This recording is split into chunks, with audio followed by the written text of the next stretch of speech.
Hello everyone, ये video सिर्फ उन स्टूडेंट्स के लिए है जो डिसाइड कर चुके हैं कि इस बार प्रीलिम्स क्लियर करना ही करना है। I am going to tell you exactly how it is to be done and I will tell you everything you need to know. But before I go further, आपको एक चैलेंज है। मेरा challenge है कि आप डिसअपियर हो जाइए 4 या 5 या 3 महीने के लिए, जितना भी टाइम है, you disappear and I guarantee regardless of the previous preparation or status, if you follow this roadmap thoroughly, if you follow what I'm going to tell you, you will be able to clear prelims because it has been tried and tested so many times कि इसलिए इसके पीछे कोई mystery नहीं है। What you will find in this video, what I'm going to detail is not just a roadmap तो होगा ही। There will be tests, individual tests for various subjects, there will be deadlines, there will be resources, there will be a mindset discussion, there will be a non-negotiable plan for everything you need to do, including your timetable and study schedule. I'm going to explain everything. Let us proceed without further ado and let us go straight to the subject, straight to the subject, straight to the core, straight to the foundation, straight to GS. हम start करते हैं history से। उसका reason है, history जब हम कर लेंगे तो आगे पॉलिटी के लिए एक ब्रिज बन जाएगा, क्योंकि बहुत सारी हिस्ट्री और पॉलिटी ओवरलैपिंग है। हिस्ट्री में आर्ट एंड कल्चर में जो नॉन नेगोशिएबल है वो है Nitin Singhania. It is a standard book. There is also a video I had created, please refer to that video. I will link it in the description for your convenience. For art and culture Nitin Singhania, some select chapters have to be read. 1, 3, 5, 6, 14, 24 and appendix, ये भी list आपके लिए description में लगी होगी, आप इसको पढ़ सकते हैं। एंशिएंट में 11th क्लास की एनसीईआरटी हम पढ़ रहे हैं। कमिंग टू द मिडीवल, हम सतीश चंद्र एनसीईआरटी पढ़ रहे हैं। Coming to modern, we are doing Spectrum and we are doing it thoroughly and I will tell you exactly how thoroughly. अब ये जो पूरा का पूरा मैंने आपको बताया, history, art and culture, ancient, medieval, modern, इसके लिए 3 हफ्ते हैं हमारे पास। 3 weeks from when you start, 3 weeks from when the day you watch this video, there are 3 weeks until you have to do it and there is a test for you. एक test है जो कि description में linked है। Test has been specially created.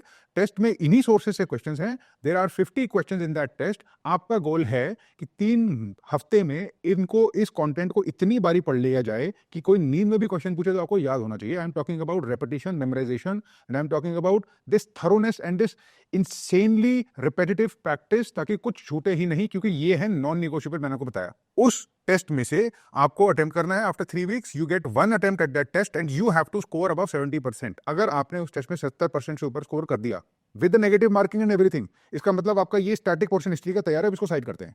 इस पूरे के पूरे मिशन के लिए आपके पास 3 हफ्ते हैं। आगे चलते हैं पॉलिटी पे। The standard book is Laxmikanth, no need to repeat that. इसके चैप्टर्स, रेलिवेंट चैप्टर्स जो पढ़ने हैं, there are 22 chapters that have to be read that are non negotiable, that have been listed in the contents. Polity के लिए भी आपके पास एक test है। आपके पास पॉलिटी के लिए 3 हफ्ते हैं। There are 3 weeks for history, there are another 3 weeks for polity, in which these 22 chapters have to be thoroughly consumed, digested and internalized completely. After those 3 weeks you have invested, आप वो test दीजिए। उस test में भी 50 question है, वो test भी specially created है और उस टेस्ट में भी आपको 70% से ऊपर मार्क्स स्कोर करने हैं। अगर आप ये माइलस्टोन्स और ये मार्क्स हिट कर रहे हो, if you are hitting those targets, it means आप बिल्कुल ठीक ट्रैक पे चल रहे हो। Coming to geography now, geography is critical, there is no question about it. Geography comes after polity because of certain reasons that you will understand. 11th class NCERT physical geography हम पढ़ रहे हैं, India physical environment हम पढ़ रहे हैं, और इसके लिए आपके पास है 2 हफ्ते। There are 2 weeks for geography. इसके बाद हमारे एनवायरनमेंट पे स्टैंडर्ड बुक है शंकर आईएएस की एनवायरनमेंट की बुक, इसके लिए भी आपके पास 2 हफ्ते हैं। सेम कॉन्सेप्ट, 50 क्वेश्चन, टारगेट 70% से ऊपर मार्क्स आने चाहिए दोनों टेस्ट में। इसका मतलब अगर आ गए, इसका मतलब तैयारी बढ़िया है, अच्छी है, और अगले स्टेज के लिए तैयारी है। इसका मतलब ये नहीं है कि प्रीलिम्स क्लियर होना ही है, गारंटीड है। It means that now you are competitive, और जो आखिरी के जो 1.5-2 महीने बचे हैं उसमें हम रेपिटेशन और टेस्टिंग और फुल लेंथ टेस्ट दे के रिवीजन इतनी कर लेंगे कि इन स्टैंडर्ड बुक्स में से या स्टैंडर्ड कंटेंट में से कोई भी क्वेश्चन है गलत नहीं होना चाहिए। That is our mission, and that is actually what makes prelims either possible or something that you disqualify on. उसके बाद आप करेंगे इकोनॉमी।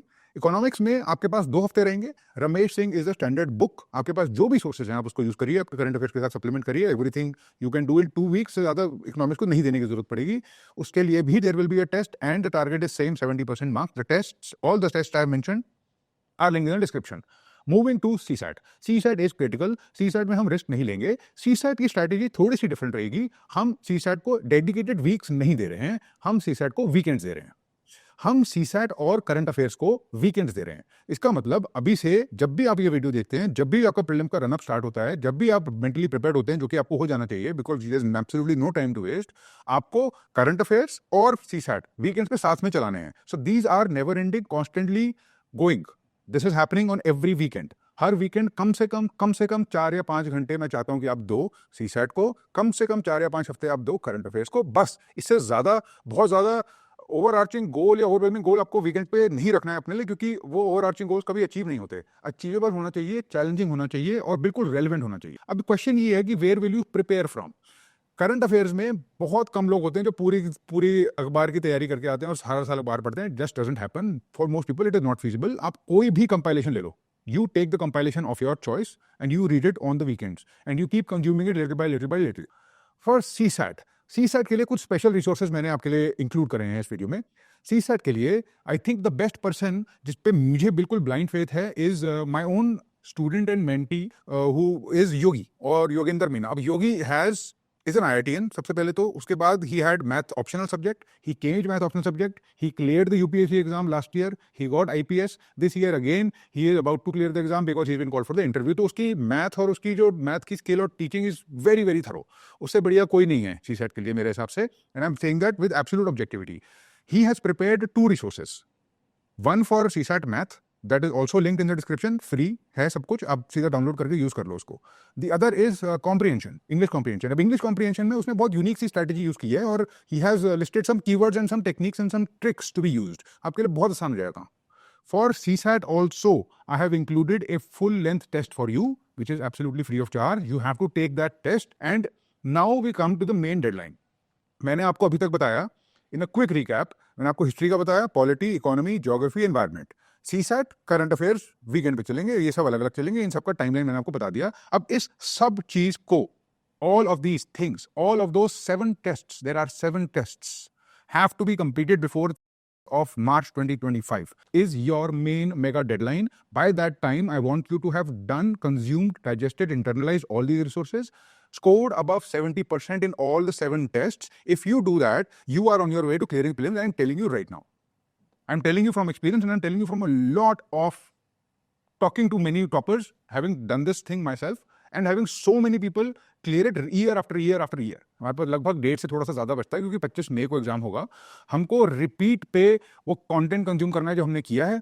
हमारे पास कुछ एक्स्ट्रा चीजें करने के लिए टाइम होगा, हमारे पास फुल लेंथ टेस्ट करने के लिए टाइम होगा, हमारे पास प्रीवियस ईयर क्वेश्चन को फिर से करने के लिए टाइम होगा। Previous year questions is a critical element. I have suggested that previous year questions अगर अभी तक नहीं करे हैं वो थोड़ा सा बाद में आप कर लो।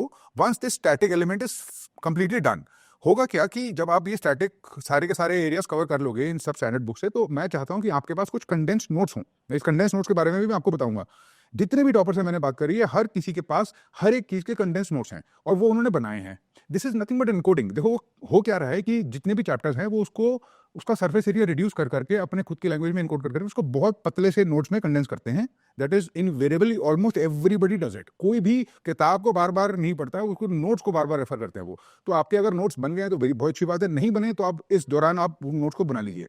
प्रीवियस ईयर क्वेश्चंस को बाद में करने का पॉइंट ये है कि जब आप करोगे, सॉल्व करोगे, आपको नई बातें पता चलेंगी, कुछ सवाल ठीक होंगे, कुछ सवाल गलत होंगे, तो that feedback which it comes should be integrated into your notes. आपको पता होना चाहिए कि अगर आपने किसी भी टॉपिक पे कोई क्वेश्चन गलत करा और आपने वो टॉपिक पढ़ा हुआ था तो कहाँ से आया वो, और आप उस नोट्स में ऐड कर सको। चाहे एक वर्ड ही लिखो आप, बट एक वर्ड लिखने से ही याद हो जाएगा और फिर वो भूलता नहीं है। और उसके बाद आप देखोगे कि कहीं ना कहीं से कुछ ना कुछ कनेक्शन बन के प्रीलिम्स में क्वेश्चन आएंगे। You will be able to eliminate certain option, you will be able to correctly answer some question, और वो पूरा का पूरा एक क्वांटिटेटिव जंप हो जाता है। वो 5-10 मार्क्स का जो मार्जिन है, it becomes very easily to achieve अगर ये सिस्टमेटिकली करा जाए। Now coming to study slots, आपके पास दिन में 2 स्टडी स्लॉट्स होने चाहिए एट द वेरी लीस्ट, एक सुबह और एक शाम। सुबह मैं इसलिए सजेस्ट करता हूं क्योंकि it is the time when the exam actually happens. उस टाइम पे दिमाग चलना चाहिए, it matters, this is a real thing. And you may be a morning person, may be an evening person, but जो भी आप अपना सर्केडियन रिदम आप चेंज करके please come to one slot in the morning when the exam will actually be conducted।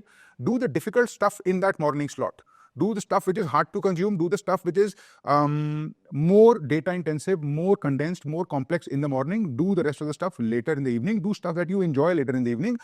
उसमें आपके पास flexibility है, आप अपने हिसाब से करो, अपने आप को थोड़ी थोड़ी ब्रेक्स दे के करो, अपने आप को थोड़ा बहुत रिवॉर्ड करते रहो। आपको जब लगे बहुत ज्यादा हो गया, थोड़ी सी ब्रेक दे दो, एक दिन अगर ब्रेक दे दोगे कुछ नहीं होता। आपके पास टारगेट्स सारे हैं और सब कुछ स्ट्रीमलाइन है, सब कुछ माइलस्टोन के हिसाब से आपके सामने बिछा हुआ है, तो 1 or 2 days doesn't matter, but your overall performance does matter और उसका मेट्रिक बहुत क्लियरली डिफाइंड है।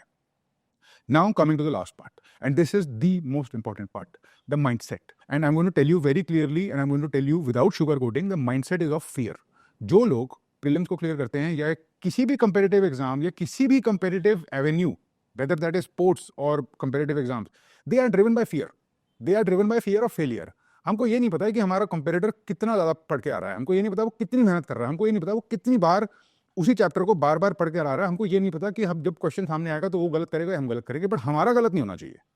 तो जितने भी लोग करते हैं इसको क्लियर, वो उस फियर की वजह से रिपीटेडली ऑब्सेसिवली बार बार करते हैं वो चीज़ें जो उनको पता है कि उनके कंट्रोल में है। और क्या है हमारे कंट्रोल में? Is very obviously static content हमारे कंट्रोल में है, कि मैंने आपको इनिशियली सारे के सारे सोर्सेज बताए, वो हमारे कंट्रोल में है, उनको नहीं छोड़ना है, उनको नहीं छोड़ना है। प्रीलिम्स बिल्कुल उसी के बेसिस पे क्लियर होगा और उसी के बेसिस पे क्लियर होता है। Go ahead, find whatever topper talks you can find, and find me anybody who has not done that repeated intensive work on the static content, and that is all there is to it. सारी की सारी बात इसी पे टिकी है। अगर आपके पास वो माइंडसेट है, अगर आप उस फियर से, उस कंपटीशन से अपने आप को प्रोपेल कर रहे हो, पुश कर रहे हो, तो there is nothing that can stop you from clearing prelims, then there is nothing that will stop you from clearing mains. अभी तक के लिए इतना बहुत है। I will make further videos to guide you on the final legs of the journey, और उसके बाद फिर हमारी इंटरेक्शन काफी एक्सटेंसिव हो जाएगी। बट अभी तक के लिए आपके पास बहुत सारी इन्फॉर्मेशन है। आप ये रिसोर्सेज यूज करो, आप ये डेडलाइन, ये टाइमलाइंस, ये रिसोर्सेज, ये PDF, everything that is there in the description is at your disposal. All you have to do is actually determine, एक मेंटली डिसीजन लेना है आपको कि ये एग्जाम मेरा क्लियर हो रहा है या नहीं हो रहा है। ये रिजल्ट नहीं बताएगा, ये हम बताएंगे। जब आप डिसाइड कर लोगे तो ये क्लियर हो जाएगा, और डिसाइड करने के लिए फिर रिवर्स इंजीनियरिंग करके आपको पता चलेगा कि आपके पास क्या क्या स्टेप्स हैं करने वाले। मोस्ट ऑफ दो स्टेप्स आई हैव डिफाइंड। आप खुद जब मेंटली इसकी एनालिसिस करोगे, आप मोर और लेस इसी टाइप के रोड मैप पे आओगे। That has already been done for you. आप सिर्फ एक इंटरनल, इमोशनल और एक इंस्पिरेशनल, एस्पिरेशनल डिसीजन लेना है आपको। Just follow this roadmap, and I will see you on the other side when you clear prelims. Let me know that you have cleared prelims, and let me know if this video has been helpful for you. Let me know आपको और किस चीज में मैं help कर सकता हूँ, and I will try my best to do it. Thank you and all the best.